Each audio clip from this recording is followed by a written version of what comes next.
Sayegh, welcome back for round 2 of the Thundercast. Thanks, Chris. Thanks for having me back.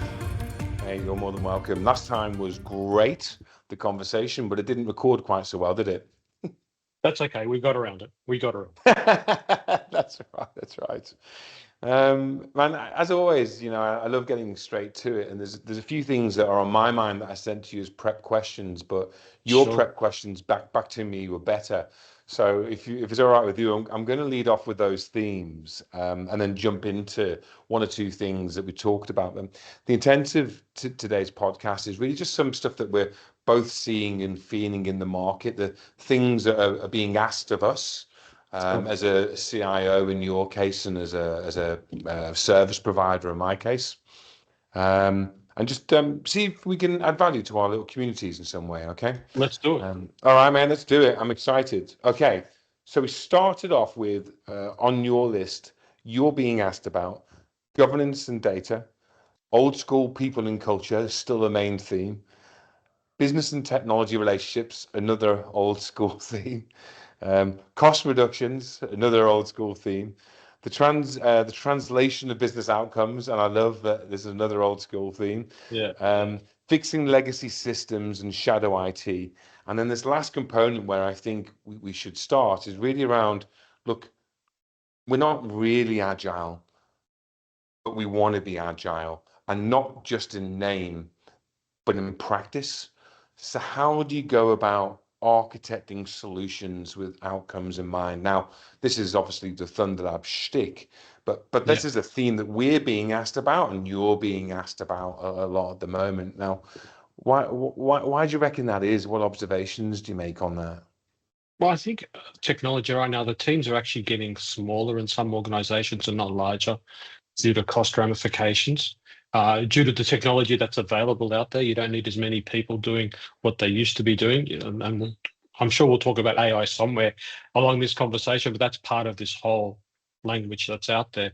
And it's about capability, Chris, right? So do I have to have, delivery, architecture, engineering, strategy, all within a hand's reach in terms of internal? Or can I go to someone, a third party? And we obviously we'll call it Thunder Labs for this example, and say, how can you help me be agile in creating the outcomes I need to within the business, but using your resources to do it, but using my guardrails and my architecture and strategy for business outcomes and work as a partnership to get the outcomes that we need for both organizations. That's an interesting one. Teams are getting smaller and they want to use capabilities is the words that you use, sorry, capability from other organizations, but using their guardrails, strategy, and architecture. I mean, that really resonates for me. And you mentioned AI, which I know is at the top of the list of the things that you're being asked about. But where's all this going? Do you think 6 months, 12 months, 2 years that we are going to be in a phase of continued consolidation of technology departments? I don't think it's changed, to be honest. I think consolidation in technology has been a flavor for the last, 5 years. Because in the past, we used to use many separate systems to do many separate things. Where now a lot of systems have been consolidated into one. A classic workday used to be just a HRIS system, but you can also now do your finance system through it. They're two of the largest pieces of systems that you used to have to buy individually that you can now consolidate. Your service desk, your ITSM, your ServiceNow, all of the systems that used to be disparate in the past are now consolidated into one. And classically, we use that as an enterprise system, something that can now do multiple things within the one via module management. And that's now the classic solution, isn't it? What one thing with different modules can help me as a CIO help the business get their outcomes without having to have 3 or 4 systems that do it. Now, the positive around that is I've got one system. The negative around that is I've got one system. So if I have to change the vendor and I have to decouple, I have to be smart about how I do that moving forward. But you have to think about the modularization of that. Now, back to your original question of using third parties, that's around the subject matter expertise that they bring to the table and their ecosystem and how that comes together for a solution. Because an integrator isn't going to be one person that brings in one outcome using one system. They're generally going to use a number of systems that they bring together to give you the outcomes that you were looking for in the brief that you sent out. Yeah, got it. Let me ask a question around this 5 years of consolidation driven by the fact we've got monolithic systems, Yeah. and that feels true. How do you feel about this this counter move that I see, or I'm not expert in, which is like a modern architecture might be more of a hybrid architecture as opposed to a monolithic architecture. That sort of it's counter the point that you make, but I suppose the efficiency with which you could deploy hybrid architecture is higher, is better now. So it still would cause consolidation of technical department team sizes. So there's two questions, I guess, in that. You've got the alternate architectural strategies, but then the result still being consolidation. So just talk to me a little bit about those alternate approaches. I would classify that as simplification, as opposed to being monolithic or hybrid. You are simplifying the environment that you are working in with a different lens. And it doesn't really matter the lens that you put on it, but at the end of the day, you're simplifying it in a manner that you're transposing data between systems. It's allowing you to do the outcomes that you're looking for without having the monolithic solutions in the background. So yeah, you can go ahead and have larger organizations and using part of their systems to give you the outcome you're looking for. Absolutely. You can go and get one system that does it all. You can get many small systems, which is what I see less of these days, particularly around in the engineering, where you can get little add-ons, and little bits of this and little bit of that are best of breed. But at the end of the day, do you need the best of everything to get an outcome you're looking for? Or do you need, and you've heard me talk about this in the first time, it just needs to be fit for purpose. It doesn't need to be magnificent in everything you do every time, because quite frankly, businesses can't afford it. And if you're going to sit there as a CIO and be the translator of the business and technology for business, your pockets aren't going to be that deep all the time. They have to be simple in the solution, easily digestible, because we've always talked about change being the constant, and you can't always be in constant change because then nothing gets bedded in. So you've really there's that question is so broad, isn't it, Chris? Where it isn't a simple answer. It has to be, what does the business need? What type is the business? What's it looking for? How can you support it? Because remember, at the end of the day, again, you're bringing in a solution that needs to be supported, be it internally or by third parties. So, you've got to keep a lens on all of the variables all of the time. I think there's three really powerful messages in that. I really, because flux and change is something that's on my mind, and there's another topic we can talk to in a minute, which was something we discussed before we jumped on. But I like the idea of moving from change being constant and stability, and I also like the idea of the slight tweak of my wording, which is simplification versus it being monolithic. And I also like, as always, this fit for purpose as opposed to best in class, because best in class comes at a price point. So those three themes are quite good mantras to have. I think it really resonates, Simon. Like, from my understanding, so I think when you talk about simplification, it might be monolithic plus necessary systems. Sorry, it might be a multi-module system plus hybrid systems. Correct. It isn't one or the other. It's hybrid. It's both of those things, but it's whichever achieves simplification. Am I doing justice to your thinking? Absolutely. Look, there's always going to be something a system can't do, that even in modules, right? And the magic is in how it connects. The magic is in how the data passes through. The magic is in how do I get information from one to another so I can transact upon it. And Chris, at the end of the day, a number of monolithic systems, hybrid systems, however we want to call them out there, connected together is going to be the most powerful outcome you can get. It just is, it just is in my opinion. Um, there's a lot of a lot more smarter people out there that will tell you otherwise, and they could be correct, but they would be correct for the organization and the type of organizations they have worked for. The type of organizations I have worked for or worked with always require simplification, where less is more. It's easy to use, it's easy to maintain. It doesn't cost a fortune to manage and operate, and you don't need to constantly buy the skill that's only associated with that application to run it moving forward. We're working in a world now where you have multi-skilled people in a team, and you don't have the one person who only does one thing, because then the risk to the organization increases. Right? You need to have that cross skill, and that's what happens when you have that simple, fit for purpose technology that can broadly be used by a number of people, and more importantly, accepted by the business. And again, you've heard me say this: I can give you the best tools in the world. CIOs and tech can give you the best applications in the world, but they're useless if they're not used. They're useless if they're not understood. They're useless if the data that's in them isn't what's needed by the business for its success. So ultimately, at the end of the day, you have to bring something in that the organization was part of in selecting, in my opinion, because they are the business owners. They have got confidence that it does what you asked it to do. And they've got confidence that it will move them into the next phase of their growth as well.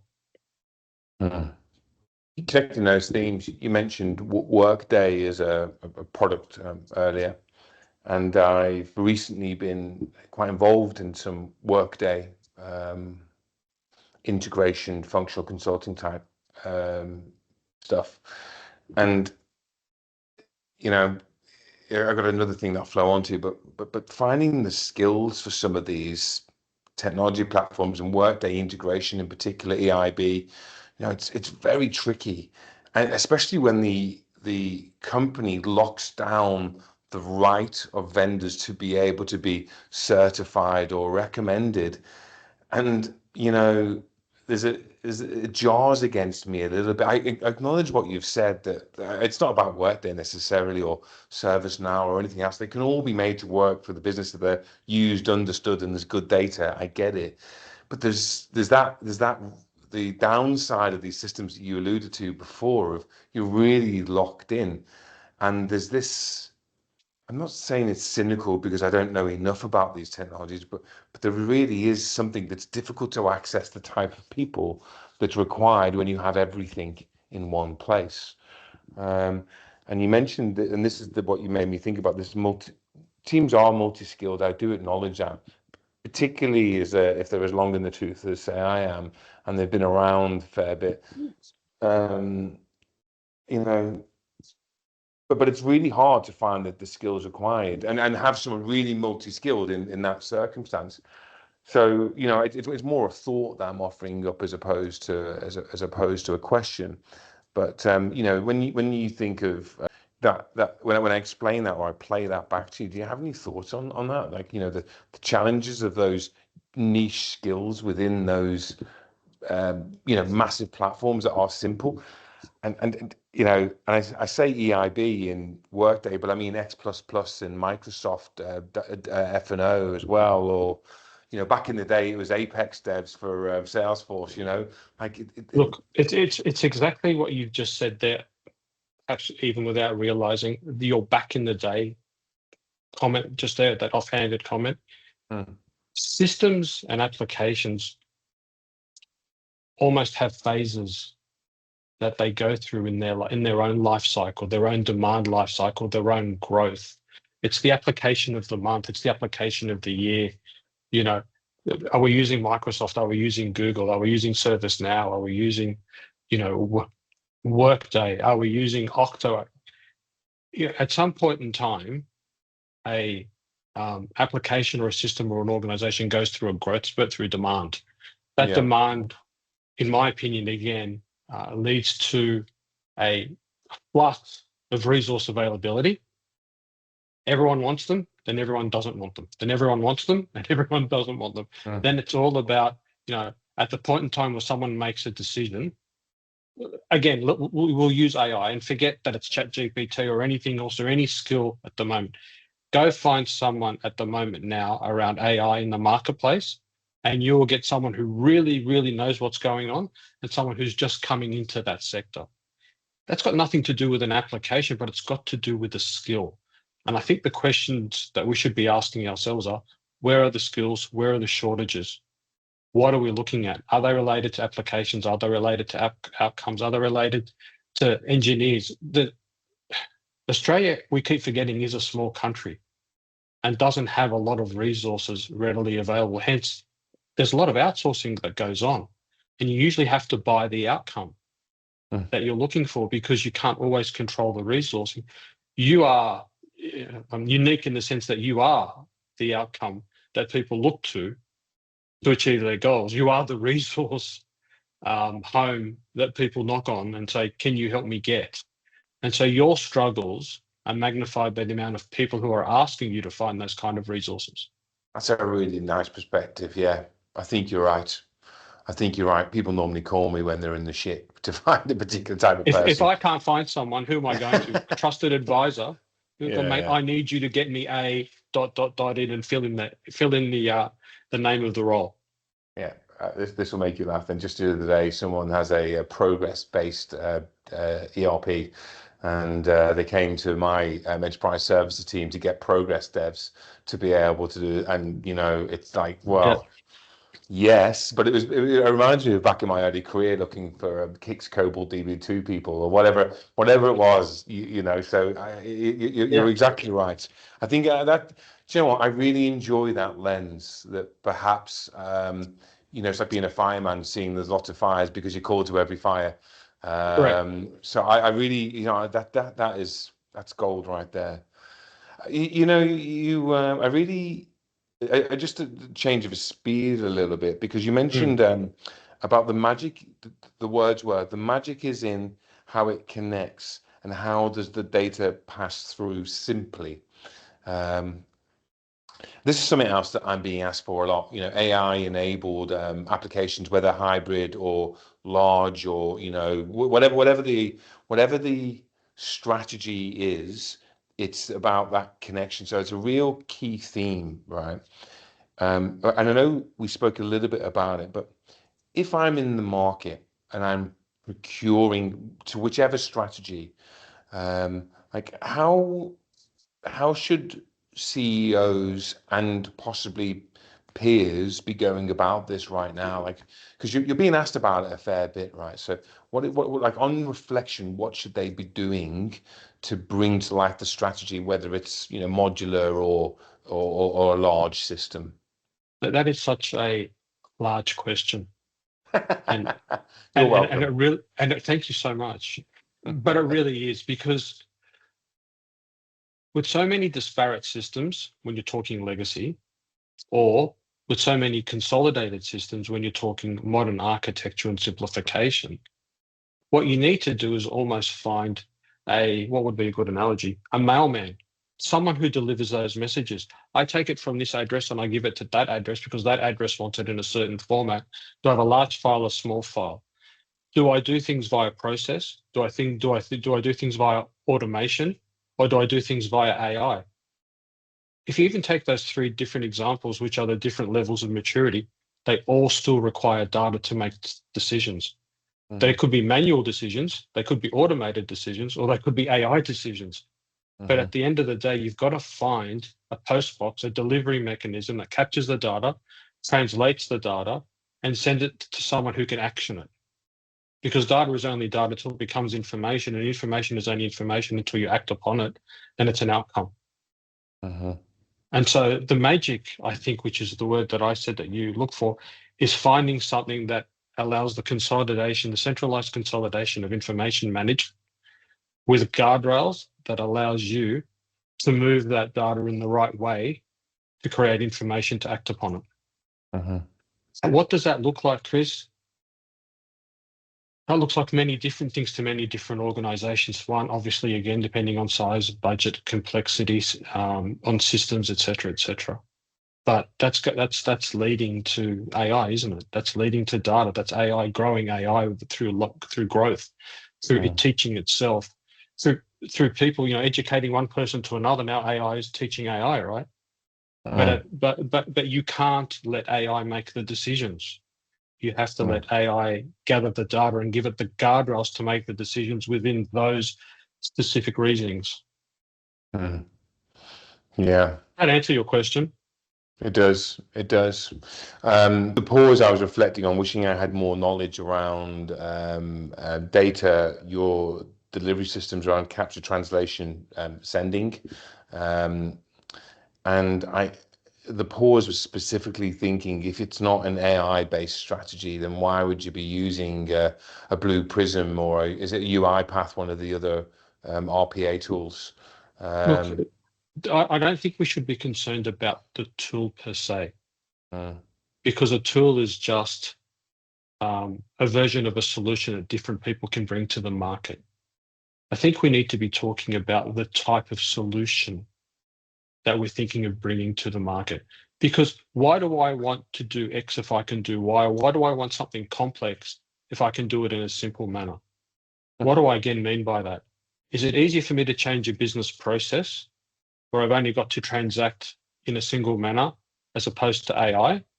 I'd rather do automation right now that I can control and make it really, really simple than bring in AI, because my definition of AI is automated outsourcing. That's my definition of it, right? That's instead of getting a human to do something for you, you've got some very smart artificial intelligence doing it for you. It is the 15 years ago of moving to the cloud. That's what the cloud is someone else's computer, and AI is someone else's brains, i.e. software. But you can't outsource something you don't understand. You can't bring in AI unless you know the benefits that it's going to bring. You can't bring in AI until you've got guardrails.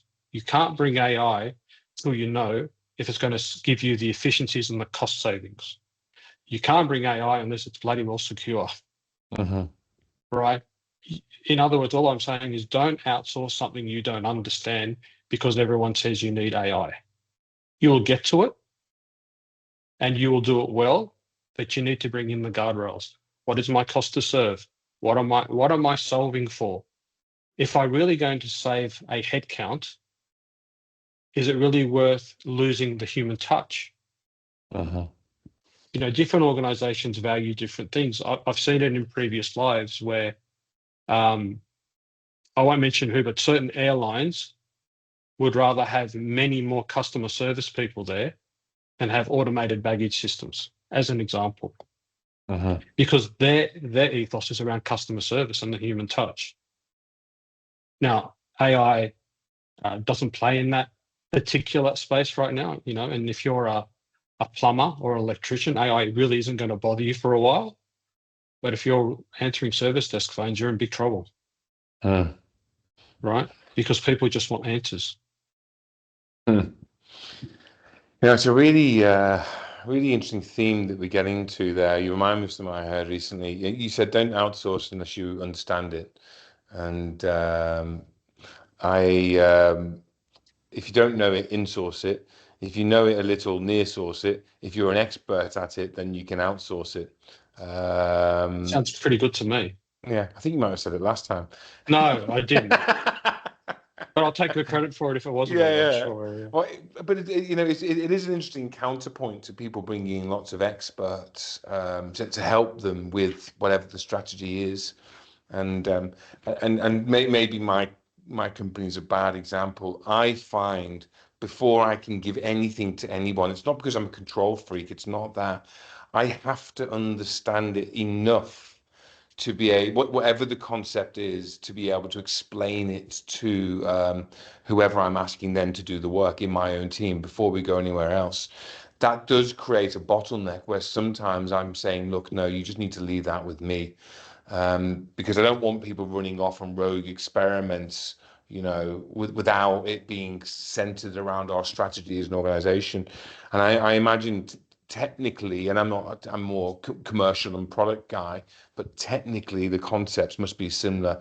But it's impossible for a CIO to know everything just enough. Oh, You know. 100%. But that's why you bring in those third parties, because the one of the questions you have to ask are, what are the questions that you expected me to ask that I didn't ask?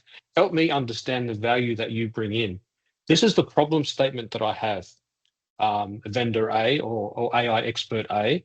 Now tell me, what do I need to understand so that I can give you the information you need to help me help myself bring in the solution that you want. Now, you have to be vulnerable enough to ask a question where you don't know the answer to, but you also need enough confidence to receive that answer, then pause it, validate what it's being asked of you, and then go back. There's no use answering something straight away that you don't really know the answer to. You might think you know it. Go out there and validate.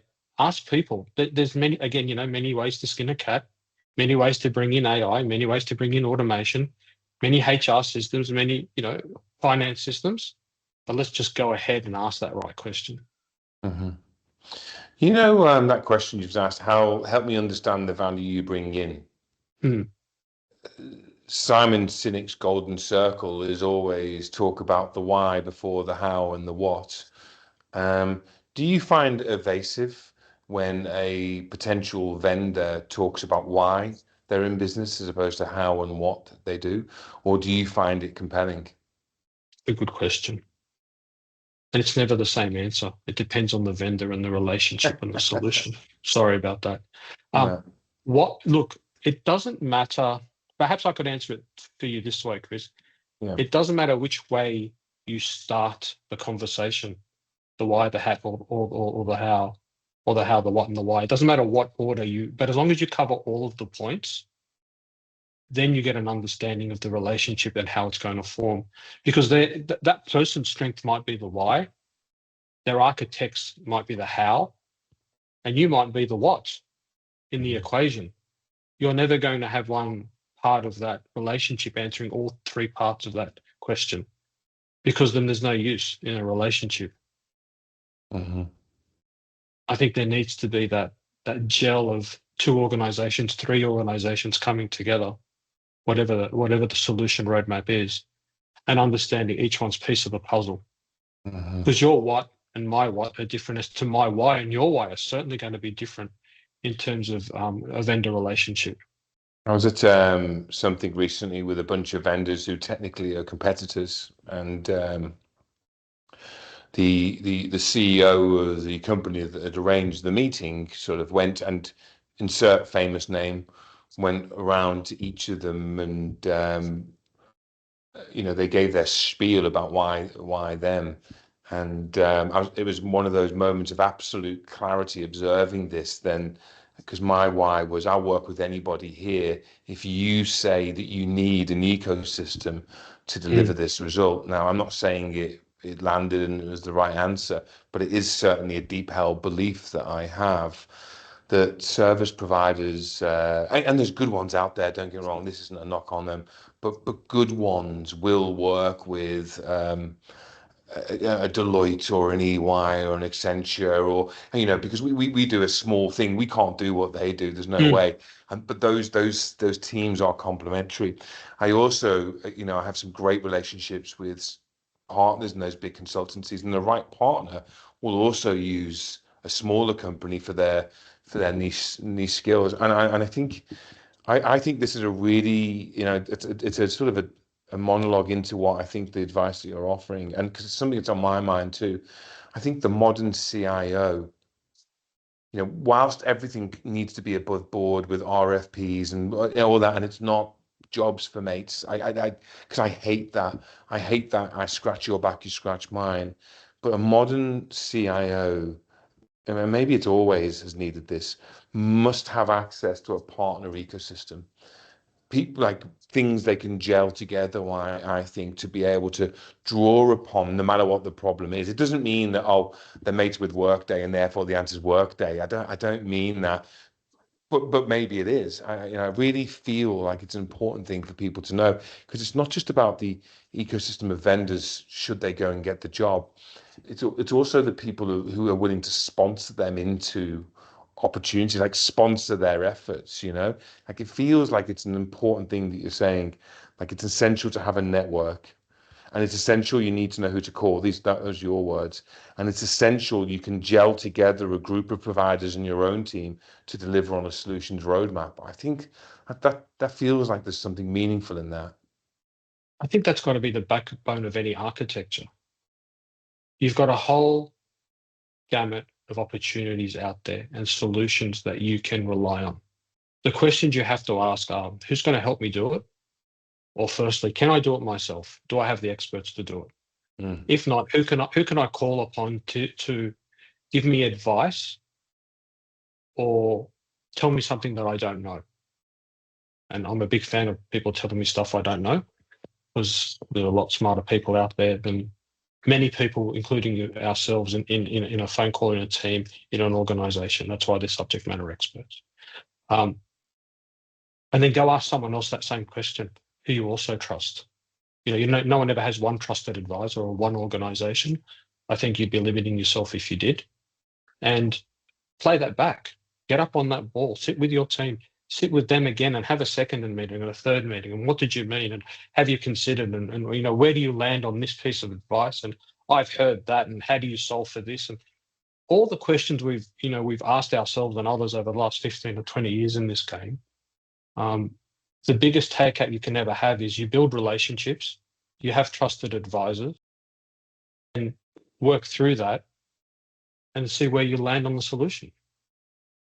Yeah. Because look, you've got connections, I've got connections. You introduce me to people, I introduce you to people. Your trusted advisors become my trusted advisors.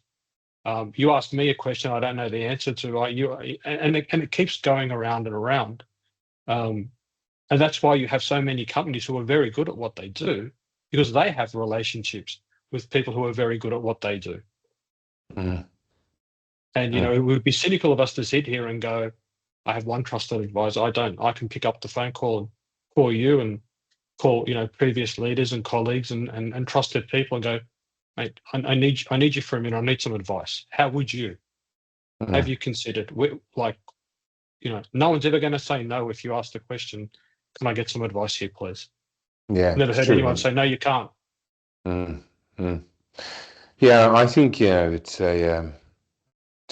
a particular strong suit of yours. I suspect some other people there need to remain isolated. And I think, you've always been very open with me, and, when I've asked you, you've given me advice freely. So, and very contextual as well. Is there a Reddit for CIOs? I don't know, because I'm not in it. There could be. I think we've got an idea, Simon. I'm like, Look, how do you... I think there could be, but you know what? I hate this term, but there are those keyboard warriors out there who hide behind a keyboard. I'd rather pick up a phone and have a meaningful conversation with someone, build a relationship with someone. A little bit old school in that regard. I'd rather get to know you and where you come from, what you do and how you do it and why you do it, back to your earlier commentary, because that's what builds relationships, not an opinion on a board. Mm-hmm. Yeah, there's something in that. It's a good segue into something I've been exploring recently about the human aspects of our work, people and culture. And there's many entry points into that topic with the consolidation of technology teams. Some possibly cynical behavior by big organizations laying people off, and then this this predicted retro trend of real relationships as opposed to synthetic relationships. Yeah. And I'm like, hell yes, bring it on, because that's how I like to operate anyway.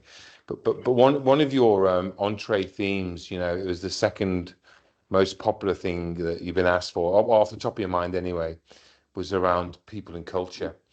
And just why it's on my mind, I really bloody hate what the world is doing to that tech CEO and that lady that caught us. I just think it's just whatever, like as it, I'm sure there's some biblical reference to people casting the first stone, but then it's not about that. It's about destroying their lives every day. But anyway, it makes me think about people in culture and the world, and why do you think it's a big topic of conversation that people are asking you about at the moment? And I don't mean the motherhood way. I mean, like, is there something deeper in it, or am I just hoping here there's something deeper and people asking about it?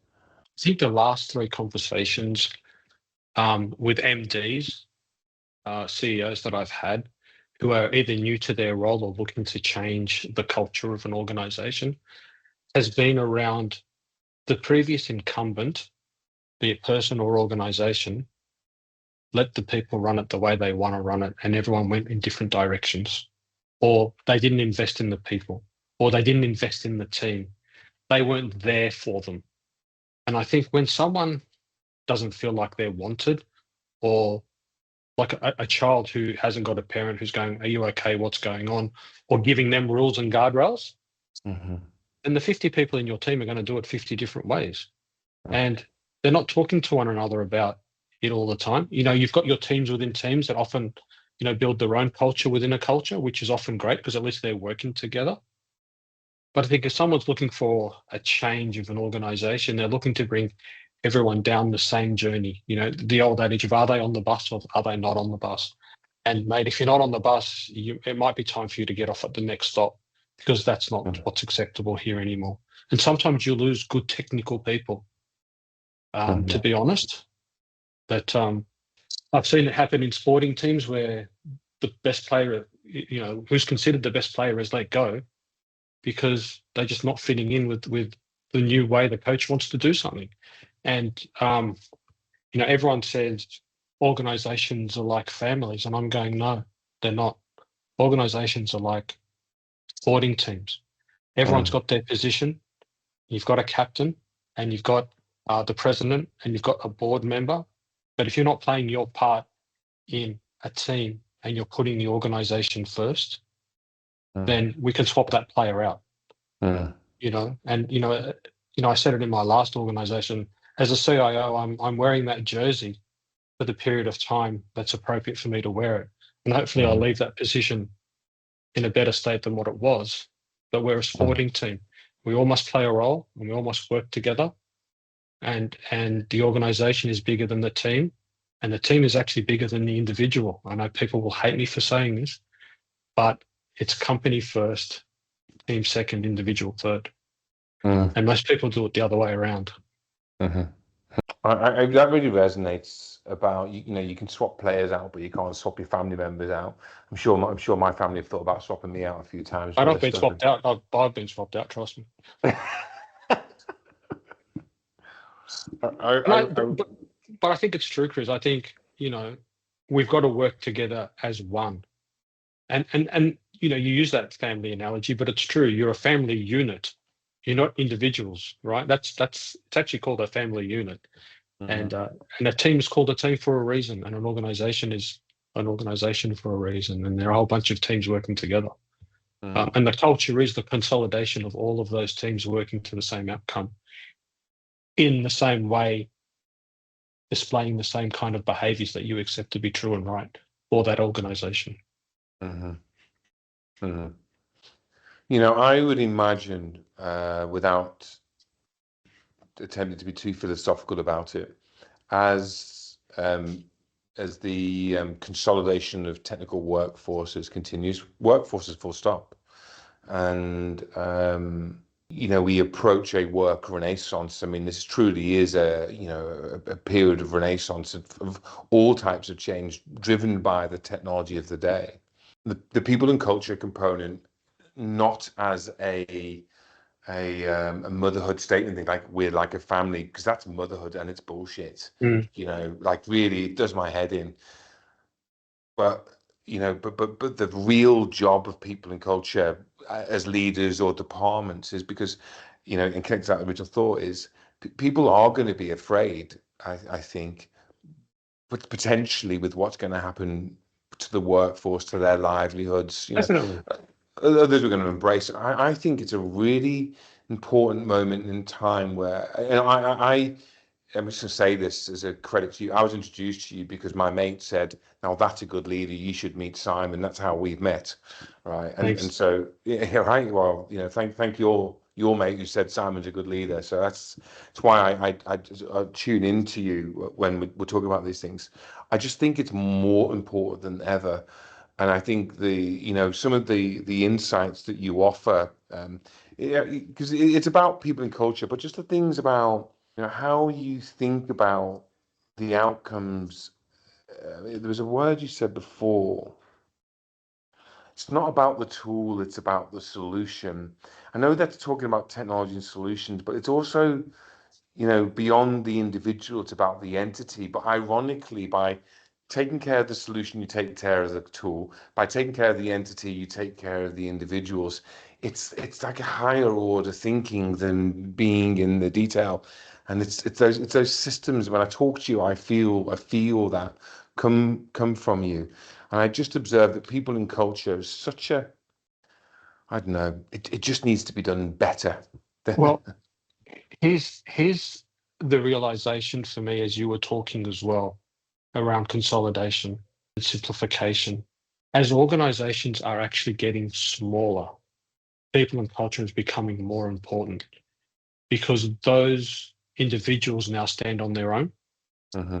There isn't cliques within, not as many cliques or groups, and people from different teams need to work with one another with a lot more transparency and honesty. Everyone's still fighting for budget and everyone's still fighting for prioritization, and everyone's still fighting for projects, but they're doing it with respect. And the way I found the, again, a small tangent, but I think relevant. The way I found success in that happening is putting two people in from different teams together, having joint KPIs, running through their OKRs for the organization, and going, you guys work together on this project to receive your bonus or your outcome or your rating come review period. And the culture shifts very quickly because it doesn't become about me anymore. It becomes about we and what we're doing together on this project to get the outcome that we said we were going to achieve. This is one of the just. I mean, I really like it as an idea, and I think opportunities to do that in teams. How high you can go, individual contributor level from different teams, maybe management level from different teams. Da, da, da. Like I think as you get to the top, single OKRs. And I know that's the point. Like it's like the Well, organizational key result. Like because it was one of the questions that you and I faced at the beginning. I was like, can you really have an entire executive on the hook for the same outcome? And in my mind, producing a financial result is the clearest of all outcomes, right? Um, look, if you're we're all leaders, right? You run your organization. You have a leadership team, of which you are the leader. I have a team of which I am the leader, but I also play a part of another team, which is called the executive, of which I have a leader. So people have to realize, in as a leader of people, you always play two roles, and you can't forget that you are a leader of people, and you are part of a team that you're being led by. My boss is the CEO, but I'm also the leader of my team. So I'm, for want of a better word, their CEO. mhm, But at the end of the day, you always wear two hats, team member and leader. mhm, And be cognizant of how you play that because you're looked upon with two different lenses. mhm, Um, and as part of an executive, by default, the OKRs are the same because you generally work together to produce them for the organization and then you bring them down. mhm, You've got your bottom down and top down approach. We've always, that's been for here and a day. And a multitude of projects become an outcome, and the outcome becomes part of your KPIs, and your KPIs fall into your OKRs, and it all works together quite nicely. But not if it's not measured, not if you don't have people playing together, and not if you don't mhm, understand what your priorities are. So there's variations to all of this people and culture rigmarole that we find ourselves in. Um, mhm. People are people and have different personalities. But I do firmly believe no one comes into the office to wreak havoc. They come into the office to hopefully do a really good job and get the outcomes that they want to achieve. The secret in that sauce is by achieving that outcome in a nice way. What do I mean by nice? By not hanging other people out to dry, by not being very aggressive, by not stepping on other people to make sure you achieve your outcomes. Well, let's put two people together who sometimes work on different sides of that equation, and let's see how they play. Yeah. I actually really like that about the two roles, a leader of people, then part of a team that is led, and having the cognizance to be able to, know that you're being observed in different ways. I don't think I'm a cynical person, but sports teams, work teams, whatever.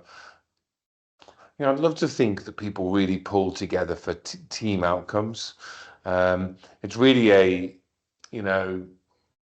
guess I've seen it at times where that isn't the case, that members of the team don't play nicely to get to the outcome. And I think, then that has to be the responsibility of the leader of that team to fix that up, to make a call, and using the sports analogy, exit the player and replace that player, because no player is irreplaceable, right? 100%, but it's very difficult to make that decision. I'll give you an example. If your number one salesperson is a so-and-so, that brings you in the highest amount of revenue and keeps your business afloat, you're really, really second guessing if you're going to let that player go, aren't you? How am I going to bring people around that person to make up for that revenue? Again, this is a make-believe story, and then go, well, how am I going to fix that culturally? Yeah. Because I'll tell you something though, if you do let that person go or those people go, that will send one of the biggest messages to your organization around it isn't about the person, it's about the behavior, and it's about us and the culture that we want to bring in together. And do I want 50 people happy or one person happy, although that one person's putting food on everyone's table? That's a really tough, as a business owner, for yourself, that's going to be one of the toughest questions you would ask yourself in terms of revenue. Yes, definitely. It's the challenge of leadership that if I was in that scenario and I didn't have my insurance policy or my plan to replace that person, so there's no question they have to go. That's to me, that person has to go. They cannot be in the business if they're a cancer on the business, and I really mean that. I think but it would be a question of timing though, Chris. There you go. No, exactly right. It would be, in my mind, it would be a question of we'll use you as the example, investing a lot of time in mentoring and counseling that person and being upfront and honest with them and going, this is what I'm seeing, this is what other people are seeing. I'm trying to give you some, constructive feedback. And you're playing that out for a period of time, whatever you think that time is appropriate, be it 3, 6, 12 months. And if you don't see that change, then it's not going to come as a surprise to them when you have to have the tough conversation. Because that's the last thing you can do, right? I can't go up to someone and go, you're out of here because of, if you haven't given them feedback either. And if you haven't been mentoring them and counseling them and going, this is what I've heard, this is what I've seen, this is how you're coming across. You might not realize it, but this is how you're coming across. Or this is the behavior that I'm getting feedback on, that I'm seeing. How about if you do this? And if they take that on board, they'll only get better and stronger. If they don't, it goes back to your analogy of the cancer's got to go. Yeah. Yeah, it's the I acknowledge leaders of larger organizations with HR departments and technology and all, there are more constraints on leaders being able to pull the trigger and make a decision. Make a decision and pull the trigger. Look, so can I just be really rude and interrupt you? I think that's a yes or no answer. In a larger organization, the individual is always going to look to their leader. And if the leader looks to HR, they should be looking to HR or people and culture for advice on how to advise them in a way that's appropriate with how they want to move forward. I've been, I'm sure you have as well, been in large organizations where if enough people witness a behavior, it will be dealt with appropriately. Not accordingly, but appropriately. but the relationship is still with the individual. And it's the leader's relationship with the individual that has to be the game changer for that person on their growth, on their feedback. Because I'm convinced that people leave organizations mostly for their leaders and the people they work with, because people leave Amazon and McDonald's and all the large organizations all the time. They're great organizations, but they might not like their leader or the people around them in that particular team or group. So it's around the people, it's around who's within your circle that affects your relationship with that organization. That's why people follow people from organization to organization.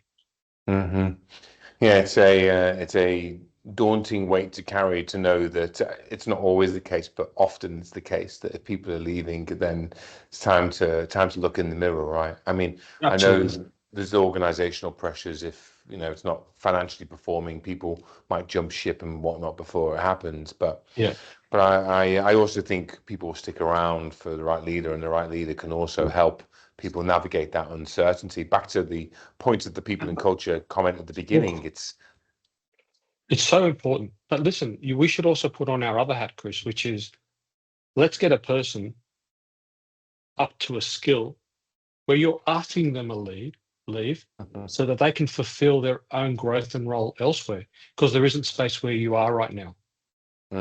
There's nothing more important, I think, and it's happened to me, and I thank a lot of mentors for that, going, you've reached where you are right here, you need to go find something else. It's got nothing to do with you, Simon, as a person, or you, Simon, with your skill. But if you want to move into a bigger role or a larger role or a different organization or a different field, a different industry, it's not going to happen here. But I think you've got the skill to go ahead now and go to the market and move on, knowing that you've been grown by that person, where they don't feel they can add anything more to your growth. That's part of a CIO's role as well. There's only one CIO, right? There's only one CEO. There's only one COO. All the C's, there's only one of them. You can't have multiple people in that vertical. So help someone get to where they want to go by mentoring them. Yeah, I think that it's easy to say it's important. I deeply mean that's important. I deeply mean that beyond following some sort of corporate line, it's actually the obligation of any executive to take people on a journey and help them be employable beyond the role that they're in. I think that's good leadership. I really I wrap it in this freedom concept, and I would say it to my teams often that I want you to be able to choose to stay or choose to go. I never want you to feel like you have to be here. And I feel like we're related in this. I feel like you believe it, and I deeply believe it.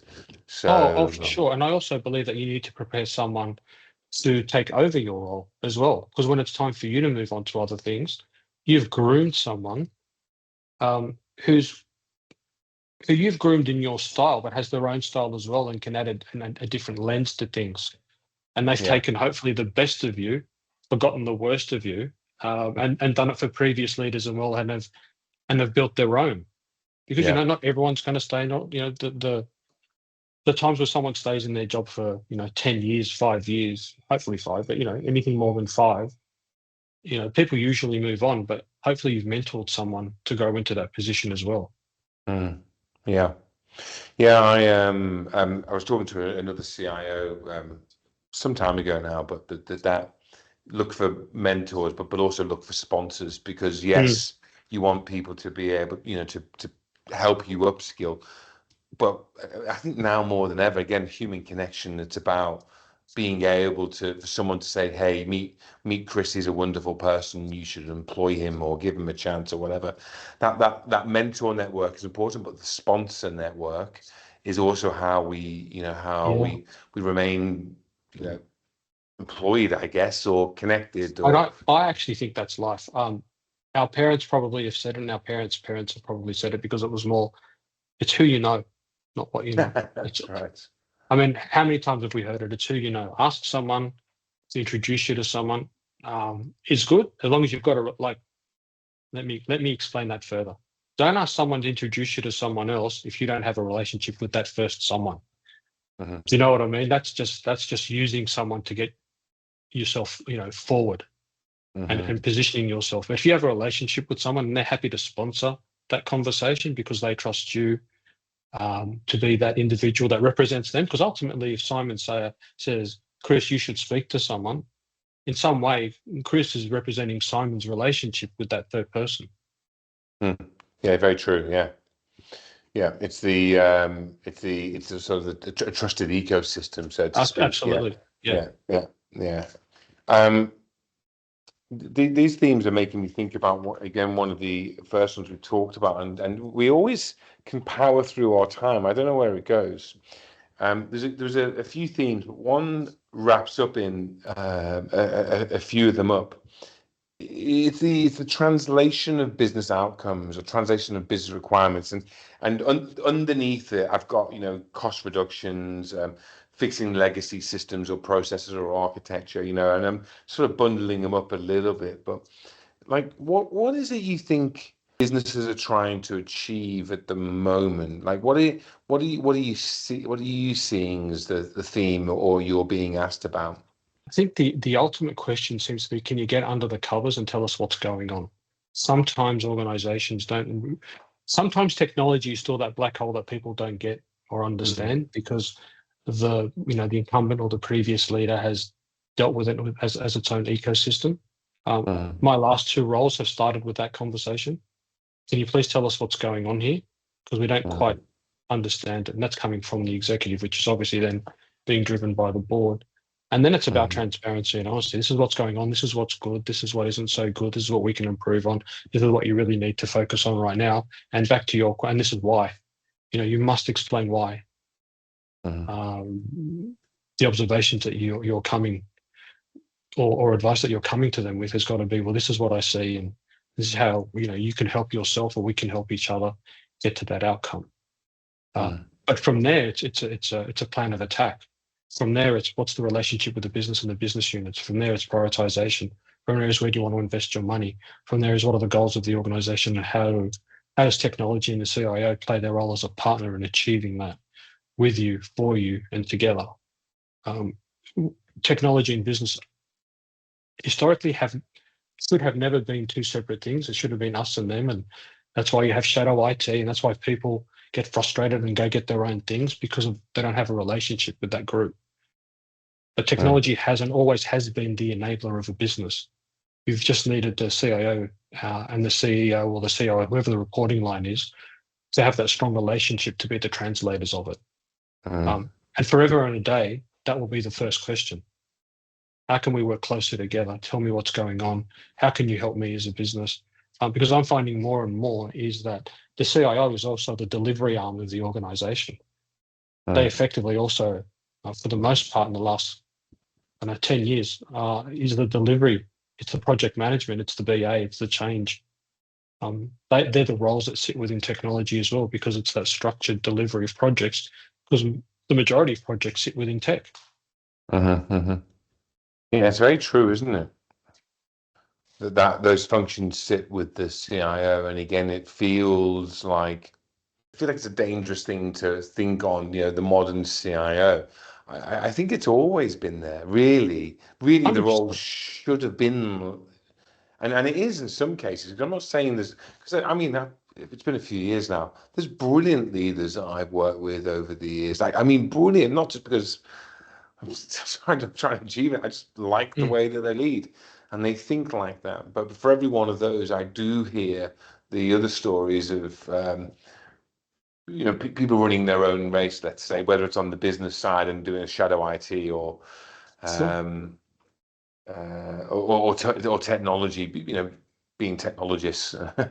And you raise probably a really good point without even realizing it. There's two parts to technology, isn't there? There's you being the enabler for the business, but there's also you being the enabler for yourself within tech. What are the tools and the processes and the systems you need as foundation to help the business do what they think they need moving forward as well? So you, as a CIO, you've got two lenses, right? You've got the interpreter from the business to technology, but you've also got it from technology to the business and going, this is what we're bringing in to help you do what you need to do, because that's our foundation. Mm-hmm. And sometimes you need that before you can help the business, which goes back to our part one conversation around two speed. Sometimes you've got to be running things for yourself and or for the business while you're doing the other more glamorous prioritized work as well. It's worthwhile revisiting that because two-speed technology department or two-speed, particularly as it relates to the university sector where we see it, there's this deep need for innovation, but a challenge in doing so because they've got all this legacy, process architecture, technology architecture, like when you talk about two-speed, the bit for yourself and the bit for the business, what do you mean? Let's just revisit that a little bit. Let's look. In this particular example, I mean, you're running projects at two different levels, strategically and keeping the lights on. Okay. Mm-hmm. I'm also running delivery so that I can prove to the business that we've got runs on the board. Mm-hmm. But I'm also proving to the business, while I've got runs on the board, I'm also thinking about helping you achieve your outcomes from a more strategic lens. Because the value of any group, business group or any team is keeping the lights on, while to your point, innovating and moving into the future and thinking about what do I need to constantly evolve. And two speed is by definition that in my mind. Keeping the lights on or smaller projects while also doing the prioritized strategic ones that achieve outcomes. I.e., let's get some runs on the board while we're working towards the bigger goals. Mm-hmm. Yeah, thank you for revisiting it. Yeah, there's something in that I've got to play around with after this a little bit, and how we tell that story a little bit better, because that's what I want. I want to help people with the strategic or the runs on the board type initiatives. Like I really care about that career defining wins and whatnot. All right. So, we've touched on, I'm not intentionally avoiding the AI theme, but I do think it takes up lots of oxygen. And in the time that we have left, I know we spoke about this a little bit last time, so 4 or 5 months ago now. Yes. Like what have you seen change in 4 to 5 months, and does your advice still stand? And I'm going to go from memory here, but it's just because it's there, you don't necessarily need to do it. You don't need best in class. You need fit for purpose. And you said something along the lines today that if it's why do it complex if you can do it simple? Because you need, in the case of AI, the solution, the guardrails, the cost savings, the security, and you might be able to move forward in a more simple way that enables you to make progress. So I know I'm paraphrasing a few concepts here from this conversation last time. So what do you see that's moved on in the last 4 months? I And think, sorry. the second, I was asked a question recently we need to go and present to some boards, and the boards are being asked, or the question's been asked them, what do we do about AI? Now, I've come up with a certain approach, which we're under research for, which I can talk about if you're interested. So I have a Absolutely. view, but what's your view? I can't tell you how much of a massive jump the last 6 months have been in the AI world. To the extent that, and it was probably there before, and maybe I just wasn't cognizant of it because I was in my own little world of when you're within your role, you're just focusing. But when roles and positions and position descriptions are now being solely advertised as a type of AI leader, and that position is sitting within technology, you know that you're on the precipice of something. And the precipice is there. I won't talk specifically to what my wife is doing, but she's bringing in AI in the health industry, and it is the number one stream that is being worked on right now. AI is everywhere. It will continue to be everywhere. But back to my point, it needs guardrails, it needs leadership, and it needs management around it. It needs to be brought in with thought. It needs to be brought in with direction. And it needs to be brought in, I think, in a phased approach. This is no different to any other project that you're bringing in. You need to bring it in, you need to phase it, you need to test it, you need to improve on it, and then you start with your continuous improvement program on how it will add value to what it originally set out to do. Yes, it is going to change people's worlds. It already has. It started in the music industry, the fake bands and the fake songwriters. It started in healthcare with, it taking its own minutes and notes. It started with people putting in, tell me how can I lose weight? And it's AI. It's all AI. But in terms of business and technology, it must be, again, in my opinion, done in a structured, formalized, governed way. Because if it isn't, then it's shadow IT running shadow IT. That is AI running AI. And don't forget the amount of data that AI is consuming and creating for it to work is also going to be a challenge as well. And there's cost in that, and there's hosting in that. And so we need to think about what those implications are moving forward as well. But for the foreseeable future, in our lifetime, I think that's going to be one of the largest things that are going to affect our industries. Yeah. Structured, formalized, and a governed way. You go with guardrails, leadership, thought in a phased way, and then continuous improvement after the phase approach. Yeah. I can't see. Look, I am not, and I'm putting my hands up publicly, I am not an AI guru. Do I understand it? Do I appreciate it? Do I have thoughts on how I bring it in? Of course I do. Again, much smarter people out there than I in this area of expertise. And CIO, as you mentioned earlier, you can't know everything about everything. But guardrails remain in every organization to make sure that what's coming into an organization is done in an appropriate manner. And that you understand how it's being brought into your organization, because ultimately you're held accountable for it. Now, AI is in systems as well. So if you bring in a system, it's got built-in AI, but that is contained within a system, so you know what it brings in automatically. But if you're bringing AI in to do something specific for you, then you need to be very cognizant of the how and the what that it's doing it, and in the way that it's affecting your business, because it's going to scare people. Yeah, there's some things for me to think on there as well, Simon.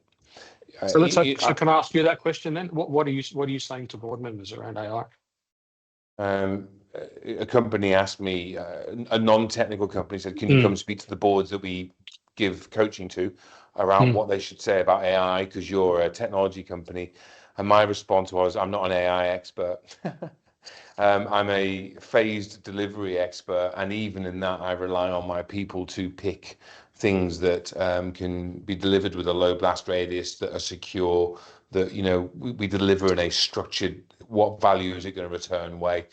And so actually, the lady that asked me liked that answer and said, "Well, thank you for being honest. Can you now come and talk to the boards and give them some frameworks on how they respond to that question?" And I think that's the perfect answer. Is it? AI is a project, because AI is a project. Yeah, it is. It is. AI is an initiative. AI is an outcome-based initiative that you're bringing in to achieve a goal for the business. Therefore, it's a project, and each project has guardrails. Yeah. And each project has a budget, and each project has risk, and each project has change. Like, nothing changes just because it has the letters AI, the acronym AI. You need actual intelligence to bring in artificial intelligence. And if we think about it that way, it's going to change the way people have budget just for AI. What are we doing about AI? No. What are we doing to solve a business problem that uses AI technology?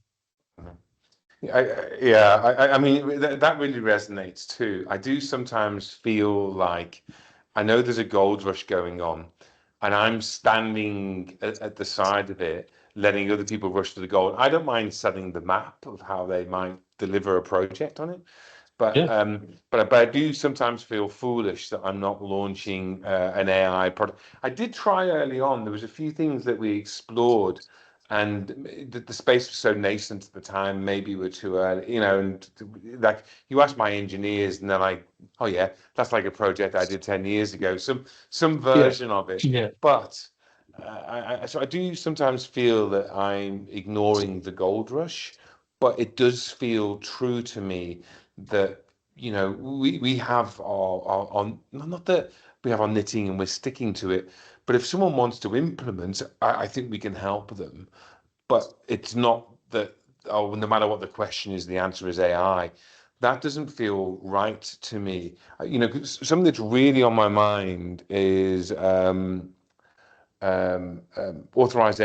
authorization, authentication, and access of AI agents at the moment. And I think it's if you've got AI agents working within a system, agentic AI working within systems, communicating with other systems, what are the authentication protocols between them? Now, that's a space that I care about.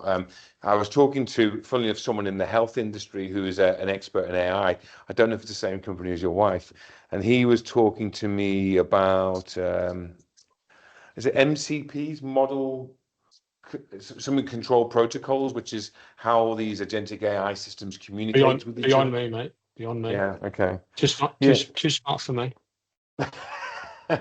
Well, he's the expert, not me. Yeah. So, but yeah, I do find it a fascinating space. Just on that, look, Mm. I feel we could keep talking for hours on this stuff as always, Simon. Look, we're at time. Thank you for giving me an hour and a half. Um, there's so many things in there that I can't wait to sit on and mull over and then replay back to you. So thanks for your time. Much Thank you so appreciated. much, mate.